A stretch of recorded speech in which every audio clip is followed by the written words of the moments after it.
Welcome to Marvelous French, in-depth French lessons for students of all levels. Today's lesson is a continuation of our Closer Look series, where we look at authentic French materials for interesting vocabulary and grammar points. We're continuing with the first episode from the French series Hélène et les Garçons, which is a sitcom from the 90s that focuses on 6 college students, 3 boys and 3 girls. In a previous lesson, we looked at the first 2 lines of the episode. A link to the previous lesson and to the first episode of Hélène et les Garçons with French subtitles has been included in the description box below. The beginning of the episode takes place in a cafeteria near school. One of the characters, Christian, says that the great thing about college is that you can cut classes and no one cares. His friend responds that there will be consequences, however, when it's time to take final exams. In this lesson, we continue with the dialogue. Christian responds, Les examens? C'est loin, les examens. This is a pretty straightforward sentence. Les examens are tests or exams. Mais means but. C'est means it is. Loin means far. And again, the word for exams is les examens. So literally, exams, but that's far off exams. In more natural English, we might say something like, we won't have to worry about exams for a long time, or exams are a far way off. So a few notes about this piece of dialogue. So we have les examens for exams, or literally the exams. Les is the plural form of the. In French, all nouns have gender, masculine or feminine, and number, singular or plural. Words used with nouns, such as the, need to agree in gender and number. So there are 4 ways to say the. Masculine singular, le, feminine singular, la, and there's also a singular form, L', used with words that start with a vowel, or what we call a mute H. In the plural, both the masculine and the feminine forms of the is les. Here are some examples. So here we have some singular nouns. Masculine singular, le livre, the book. Feminine singular, la table, the table. Here are some singular nouns that start with a vowel, or what we call a mute H. Again, le and la get contracted to L', so l'animal, the animal, l'école, the school, and l'homme, the man. The plural form of the is always les, regardless of gender or whether or not the word starts with a vowel or a mute H. So again, here are some examples. Masculine plural, les livres, the books. Feminine plural, les tables, the tables. Here are some plural nouns that start with a vowel or a mute H. Les animaux, the animals. Les écoles, the schools. And les hommes, the men. Let's do a bit of practice. Are you ready? I'll give you a word, and you give me the appropriate form of the. First, we have the masculine singular noun, téléphone. Can you guess what it means? How would you say the telephone? That's right, le téléphone. How about a feminine noun? Here we have carte, which means a card, or menu. How would you say the card? You got it. La carte. How about a singular word that starts with a vowel? Université. Again, you can probably guess what this means. So how would we say the university? Very good. L'université. Université is feminine, but because it starts with a vowel, instead of la université, which sounds choppy, the French don't like 2 vowel sounds directly following each other between words, we have l'université. How about a singular word that starts with a mute H? Hôtel. How would we say the hotel? The mute H follows the same rule as words that start with a vowel, so the hotel will be l'hôtel. Now what about an H that isn't mute, what we call an aspirated H? The H at the beginning of a word, as always, is silent, so the pronunciation of the letter doesn't change, but unlike a mute H, which follows the rules of a vowel when preceded by the, and is therefore used with L apostrophe in the singular, like the word hôtel here, an aspirated H acts like the true consonant it is, and is used with le in the masculine singular, and la in the feminine singular. So here we have the word haricot, which means bean. It's masculine singular and starts with an aspirated H. So how would you say the bean? You are on a roll. Le haricot.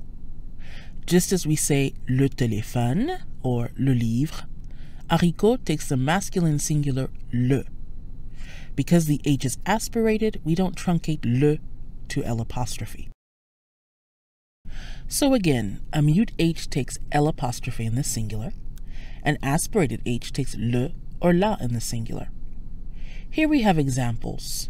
Mute H with L apostrophe, l'homme, the man, and l'hôtel, the hotel. And then we have the aspirated H with le or la. Le haricot, the bean, masculine. La harpe, the harp, feminine. Whether an H at the beginning of a word is aspirated or not has to be learned. You can consult most dictionaries and memorized. So to review, in the singular we had le téléphone, la carte, l'université, l'hôtel, le haricot. Now how about making these nouns plural? Just as in English, we'll add an S to the end of the nouns to make them plural, although the S is silent in French.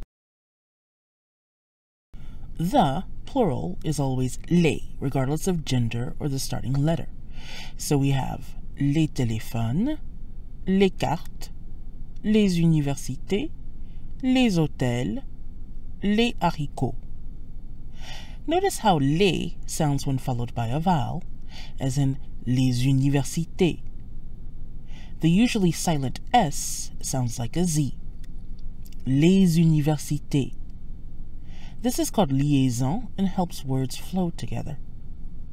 We have liaison again with hôtel, which starts with a mute H, and therefore follows the same sound rules as words that start with a vowel, such as université. So that gives us les hôtels, where the S in les sounds like a Z. Les hôtels. However, the beans, les haricots, does not have liaison. The S in les stays silent because the aspirated H in haricot follows the same rule as other words that start with a consonant. Les téléphones, for example. No liaison with a silent S. So we have les téléphones, les cartes, les haricots, silent S when followed by a consonant or an aspirated H, but les universités and les hôtels. The S sounds like a Z when followed by a vowel or a mute H. Let's move on to another point of note regarding our sentence. Notice that its structure is a little different. Again, the sentence is les examens, mais c'est loin les examens. Instead of saying the exams are far off, Christian literally says the exams, but they're far off the exams. As we mentioned in our previous lesson on Hélène et les Garçons, this is a very common pattern in French. Instead of saying X is Y, we can say X, it's Y. Here are some examples. Lui, c'est Luc. Him, it's Luc. Or we might say, that's Luc. La France, c'est très beau. France, it's very beautiful. Meaning, France is very beautiful. Ah, Maluma, mais il est super beau, lui. Literally, Maluma, but he's super handsome, him. Maluma is very handsome. I'm currently obsessed with Maluma, so I'll use any excuse to slip him in a lesson if I can. Check him out if you like good music. Anyway, moving on. We also have a couple of what we call nasal sounds in this sentence. Nasal sounds are triggered by vowels followed by the letters N or M. We don't pronounce the N or M in these cases. They just trigger a sound that we call nasal because it comes from the nose. Common nasal sounds include and We have a nasal sound in our sentence in the word for examen. Again, this was mentioned in the first lesson on Hélène et les Garçons, but en is usually a nasal sound pronounced en. However, the word examen, meaning test or exam, is an exception. The en sounds like an, another nasal sound usually associated with combinations like in, ain, ein, etc.